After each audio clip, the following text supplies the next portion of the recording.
Hi everyone guys, क्या IIT आपकी मंजिल है? गाइस, यदि आईआईटी आपकी मंजिल है तो डेफिनेटली आपको ये वीडियो कम्प्लीटली जरूर देखना चाहिए।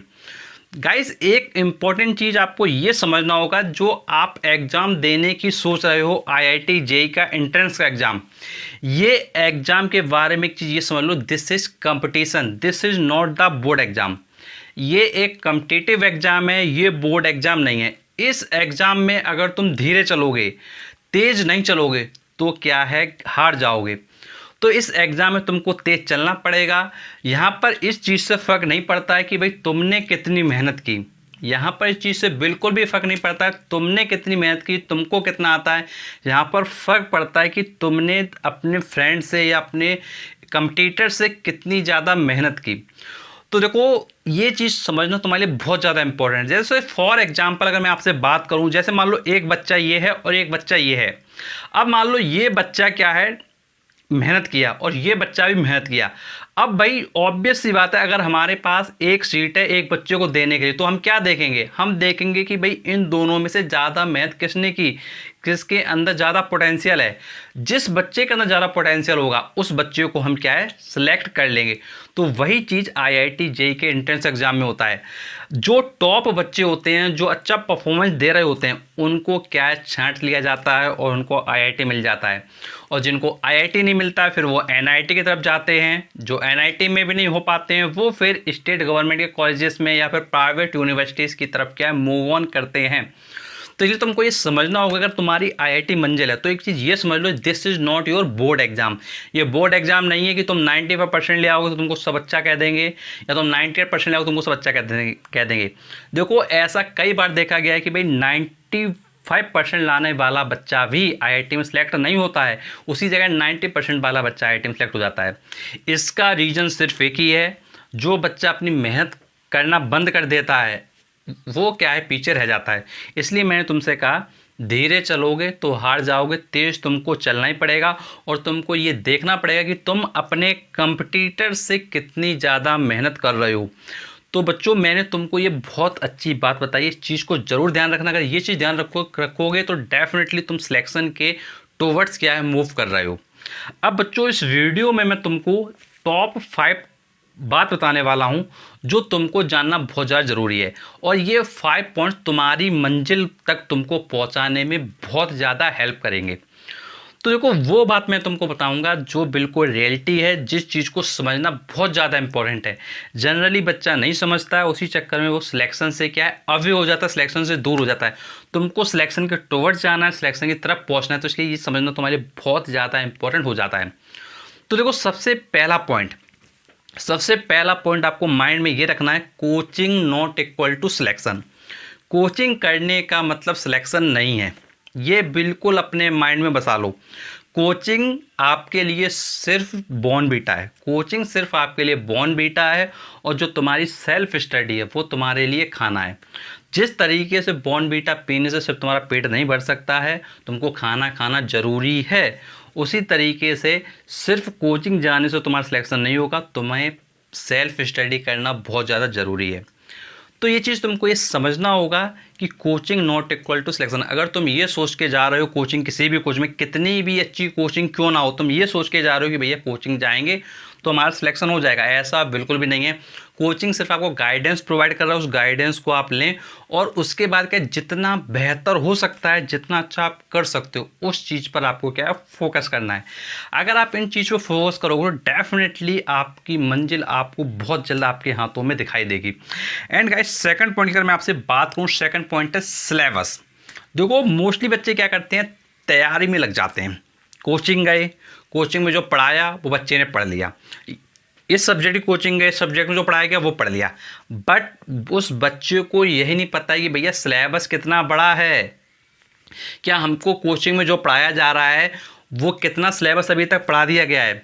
बच्चा क्या करता है भैया, अप्रैल मई में जाता है कोचिंग और वो पढ़ रहा होता है, जो उसको पढ़ाया जाता है वो पढ़ता रहता है। लेकिन कभी क्या तुमने ये चेक किया कि भाई हमारा जो जेईई का सिलेबस है, उसके लिए क्या हमने ये चेक किया कि भाई कितना % सिलेबस हमको अभी तक कवर करा दिया गया है, और हमको अपना रिवीजन किस टाइम देना है, क्या ये कभी चेक किया?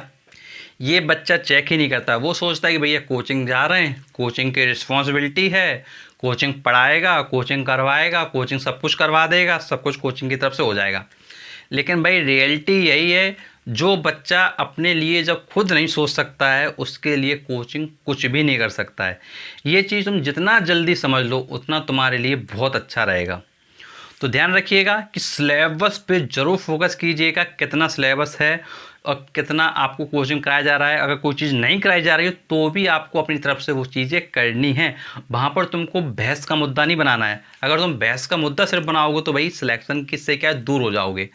इसलिए जितना तुमको पढ़ाया जा रहा है कोचिंग में उतना तुमको पढ़ना है अच्छे से, और जो चीज़ें इनके कोचिंग में नहीं कराई गई हैं लेकिन सिलेबस में वो तुमको डेफिनेटली पढ़ना है। And next point number 3। Point number 3 is test.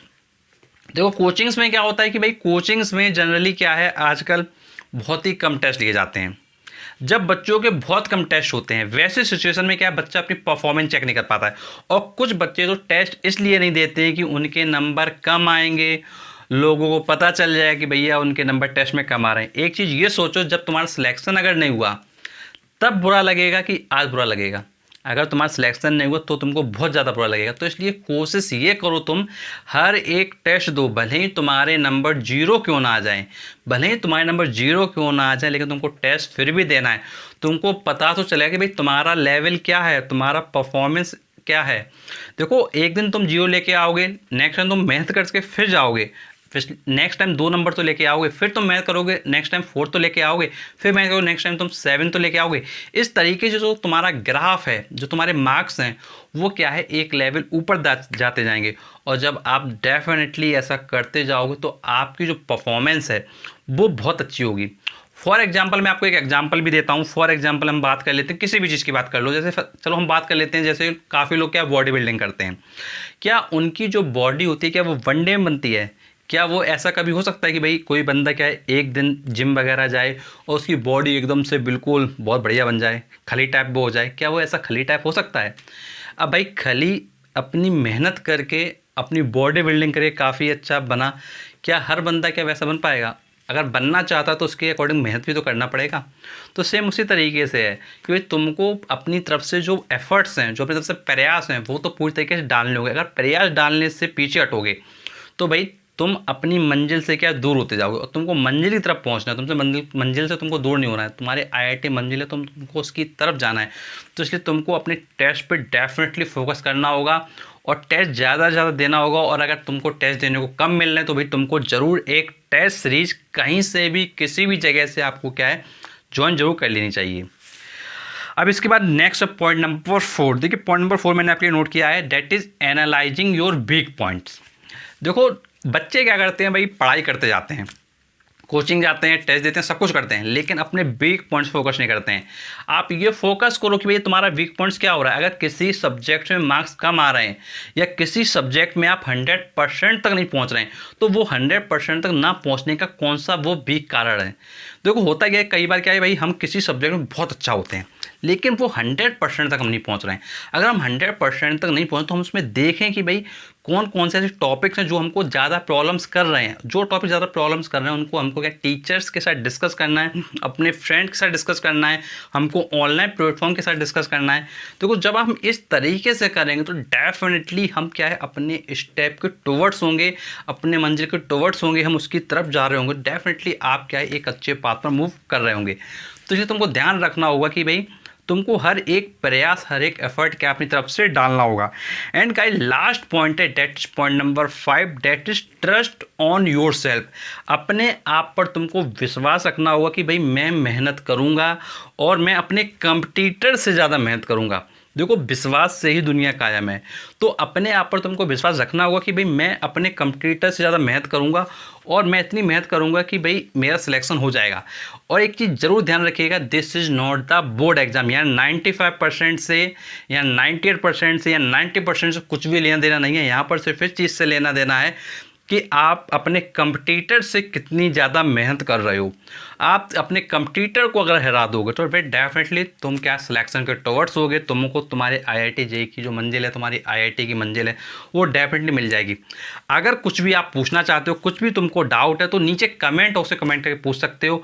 और मैं आपको बताना चाहूँगा कि एक हमारा डिस्क्रिप्शन बॉक्स में आपको ऐप का लिंक मिल जाएगा। आप अगर उसको इंस्टॉल कर लेते हैं तो आपको IIT JEE का फुल सिलेबस, IIT JEE का कंप्लीट नॉलेज आपको क्या है हमारे ऐप के माध्यम से मिल जाएगा।